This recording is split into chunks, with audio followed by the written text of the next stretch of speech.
আসসালামু আলাইকুম বন্ধুরা, কেমন আছেন সবাই? আশা করি সকলেই অনেক ভালো আছেন।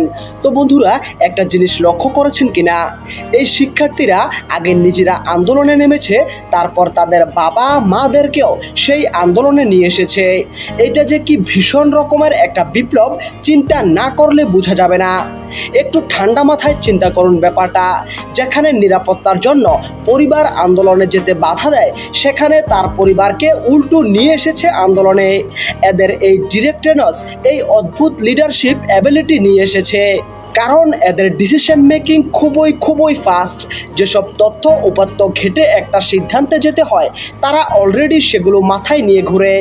এ কারণে তাদের অপিনিয়ন পরিবারের কাছে এখন প্রায়োরিটি পায়। এরকম একটা সিনারিও বলি, মনে করুন অফিসের বস তাকে পাত্তা দিচ্ছে না বা তার চাহিদা মেটাচ্ছে না।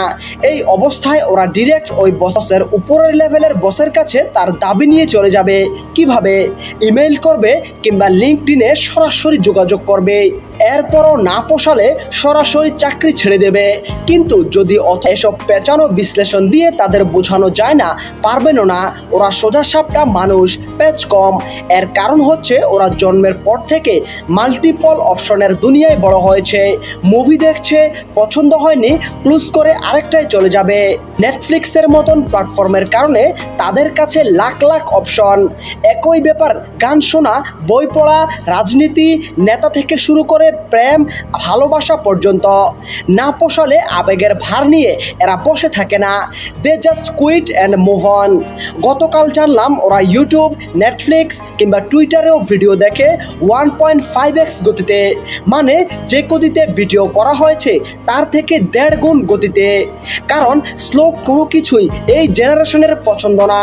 মোটামুটি সব বড় গবেষণায় দেখা গেছে যে অনলাইনে 7 সেকেন্ড হচ্ছে তাদের অ্যাটেনশন টাইম। এই টাইমে তাদের অ্যাটেনশন ধরতে পারলে পেরেছেন, না পারলে they just move on and the top to the next thing. তো এই হচ্ছে আমাদের পরবর্তী প্রজন্ম। ওরা নেতা হিসেবে বুর্জুয়া ডিপ্লোম্যাট চায় না। ওরা চায় ক্লিন, ফেয়ার অ্যান্ড পারসেসাইজ মানুষকে নেতা হিসেবে, যারা কথা কম বলে টু দ্য পয়েন্ট কাজ করবে এবং প্রায়োরিটি বেসিসে অ্যাকশন নেবে। এভাবে ওরা পলিসি মেকিংয়েও এসব মারফতি প্যাচ ঘোচ চায় না। সামনের সময়টা খুব কঠিন আমাদের পূর্ববর্তী জেনারেশনদের নেতাদের জন্য, বিশেষ করে বোমার্স কিংবা জেন এক্সদের জন্য।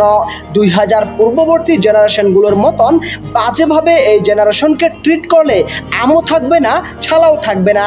আশা করি বুঝতে পেরেছেন।